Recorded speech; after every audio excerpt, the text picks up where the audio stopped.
Chapter 71. Winter Survival 4. Oren, cloaked in the full embrace of winter, was filled with skeletal branches, now stark against the freezing air. While the occasional evergreen spared the landscape from total barrenness, it was the blinding snowfields that predominantly caught one's eye. Sweeping the snow from a flat rock mid-mountain, Anise and I settled upon it once we were sure of its dryness. It's not a grand mountain, but a mountain nonetheless. Some areas are deceptively dangerous, and with the season being what it is, slipping in the snow could seriously injure a student. We must stay vigilant while supervising, right? Anise unfurled her tied-up chestnut hair, complaining of the chill at her neck since entering the mountains. The waves in her shoulder-length tresses bounced lightly, releasing a subtle fragrance of incense as she brushed them with her hands. Phew, it's tough, Ed, you don't look tired at all. It's about time for a break. Let's rest for a bit. Quote, midway up Oren, we were alone. In this season, one would scarcely expect students to venture so high by their own volition. Apart from the chatter of birds and the crush of snow beneath our feet, there was complete silence, only a gentle wind occasionally unveiled grass buried under the snow without causing much of a disturbance. Thanks, Ed. You're so strong. It's all the more troubling that I'm causing delays because of me, you're also very understanding. Anise fiddled with her fingertips, bashfully averting her eyes. There, I must have had many misunderstandings about you. Quote, with a sheepish glance upwards, Anise quickly looked away again, as though embarrassed by her own words. Misunderstandings. You must know, to some extent. I'm very close with Yenica. I worried she might fall in with the wrong sort, and that made me colder to you. Thinking back, Anise's cold treatment wasn't particularly significant. Merely receiving cold looks or being avoided on occasion was all it amounted to. Considering my reputation was in ruins for the first semester, I understood the behavior. Nearly all the students avoided me, not just Anise. I was too preoccupied with my own survival to take much notice. It's okay. I didn't mind much. You had your reasons. I understand. Quote, with a casual dismissal, I glanced over the field trip checklist prepared by Assistant Professor Claire. We had to verify spots on the mid-slope suitable for placing magical equipment and to set up safety measures near any dangerous cliffs. It was a cumbersome task to check up to the altar at the summit, but if we hurried, we might finish before sunset. Returning to camp meant a litany of chores, so I wanted to complete the task swiftly. However, I couldn't drag Anise around when she was already low on stamina, and to avoid overexerting myself, frequent breaks weren't such a bad idea. Ed is more diligent and sincere than I thought. Quote, as she twirled the ends of her hair, Anise spoke meekly and met my gaze slowly. Having someone like Ed in the lab is such a relief. It's been hard managing the work alone. You know how Professor Claire can be, a promising scholar, yet lacking in some areas. That's true. You've had your share of troubles. Quote, I guess so, but it's okay. Quote, Anise beamed, lightly gripping my arm. Now that you're here, Ed. Quote, there's not much I've actually done yet. But you'll help from now on. Look, we're almost done with the site visit. Quote, Anise sprang up, maintaining her sidelong glances as she approached me. I'm thankful it's Ed who's here.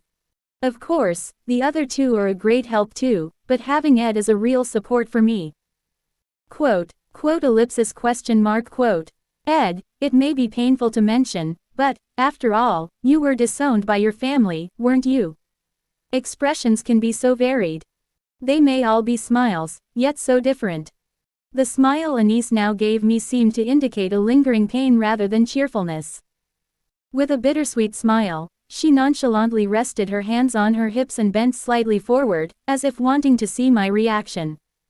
It's not easy standing on your own in such a dazzling place as this. Quote, her allure was subliminally different from flirtation. She seemed to evoke a mixture of maturity and relatability in someone of our age.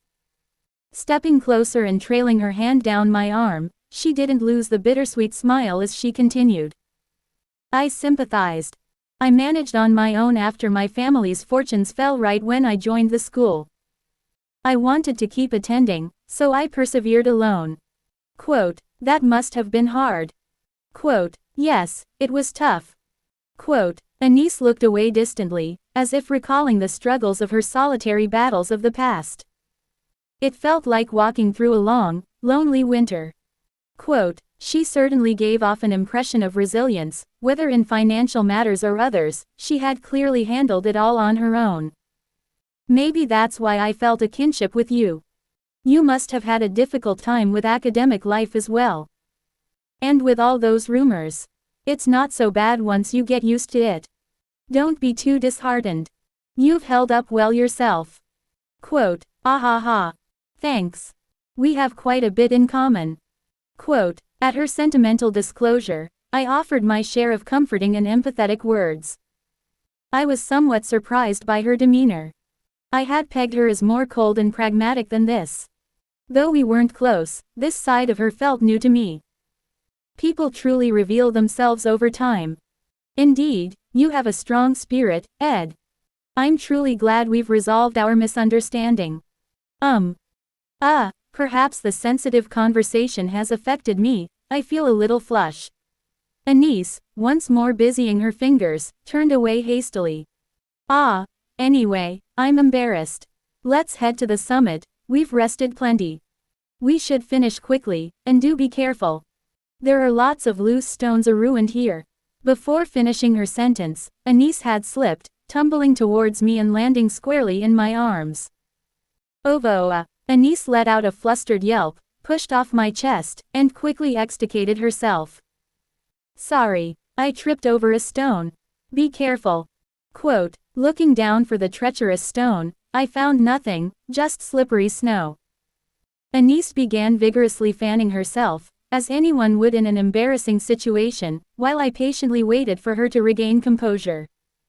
Just a moment, why am I so hot? I'll calm down shortly.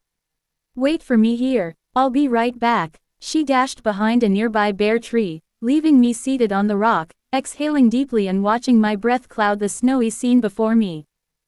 Oren seemed peacefully dressed in white, a starkly beautiful sight. It's tricky. Quote, sitting on the exposed roots of a barren tree, Anise collected her thoughts. From the outside, he looks so upstanding, is it an act? Knowing that I'm Yenika's close friend. Puzzled, she stroked her chin and brooded. Clearly, my response hadn't been entirely convincing. I kept to my plan flawlessly. Appearing competent but with a slight vulnerability that suggested a need for care. A fellow soldier through a challenging academic career, an empathetic bond. Unsure whether she preferred a mature charm or youthful cuteness, I aimed for a mix, adding subtle touches of physical contact and culminating in the accidental embrace. Her confusion was apparent, but whether it stirred deeper feelings was unclear. I was tempted to observe more, but if she hadn't responded by now, it likely wasn't a sign of strong interest. Did I get too absorbed in it? In the earnestness to check, I ended up performing method acting. I ended up lamenting the harsh, winter-like academic life, so perhaps my true feelings had inadvertently mixed in a bit. What can I do? Paradoxically, the perfect lie is born when intermingled with a sliver of truth. It seems like it was an effective blow, so if a response comes, it will likely be soon. That, I didn't realize before, but you're in better shape than I thought. Quote, Anise, looking down at the palm that had just touched Ed's chest, opens and closes her hand again. It feels like the unexpectedly firm touch remains. Acting like a simpleton yet blessed with good stamina. I thought he was just an ignorant noble's son, but against expectations, he has decent workmanship.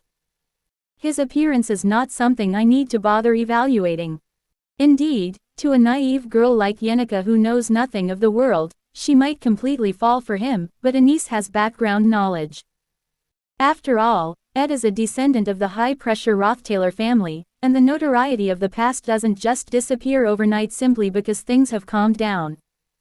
They say physiognomy is a science, so my doubts about Ed's behavior haven't vanished. This is how persuasive it can be to think that he's played women like this.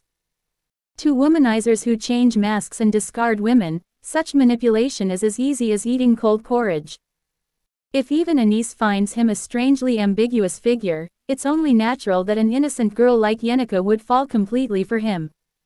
Yeah, that's how it is. Anis nods in acceptance and steadies her breath.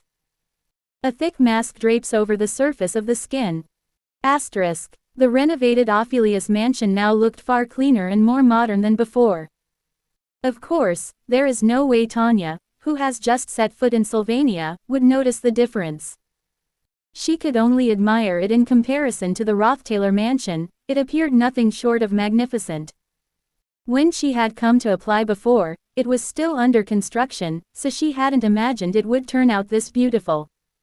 The maids have organized the luggage you sent. It's the second room on the inside of the third floor. Quote, when the young lady of the continent's most powerful Roththaler family arrived, it was natural for Bellmeyer, the highest authority of the Ophelius mansion, to pop out. Bellmeyer greeted Tanya politely and guided her as she gracefully nodded her head. Just complete the dormitory admission process through the servants. I have somewhere to stop by before that. Quote, yes, I understand. Quote, well-educated and stylish-looking attendants descended one by one from Tanya's grand carriage, dressed in antique clothing. Accompanied only by a minimum number of servants, Tanya turned her path towards the dormitory block. She's not the most energetic, but she enjoys walking, savoring the crisp winter air as she leisurely tours the campus. The professorial halls of Sylvania indeed brim with romance. This land of study, where the noble and talented refine themselves towards becoming shining talents, uplifted her mood as if she was already a part of its community. It gladdens me to heed your intentions, for as your father, I wholeheartedly support your ambition. Single quote. The generous and dignified Duke of the Chloral Empire, Krebin Roththaler. Before leaving the Roththaler mansion, the final dialogue she had with her most respected father gave Tanya even more strength in her shoulders. Before heading to Sylvania for academics, Tanya had made 2 resolutions to her father. To become the youngest student council president in Sylvania, she pledged to elevate the family's honor, and to completely erase the yet unsettled shame of the Roththaler family, the existence of Ed Roththaler from this glorious land. This was Tanya's ambition, resolved solely for the glory of her eminent family. It seemed Krebin was deeply impressed. Tanya was immensely proud of that fact. Due to the tragedy of the mysterious death of her elder sister Arwen and her elder brother Ed's expulsion, she became the next head of the Roththaler family by chance. She struggled to shake off the sense of unworthiness she felt for attaining a glory she wasn't meant to have. Now, as she's been accepted into Sylvania and feels recognized, Tanya feels her enthusiasm well up again. She was eager to take the new student placement test soon and have her capabilities acknowledged. She might have been the first of the new students to enter the dormitory. Considering the student council elections, there isn't much time.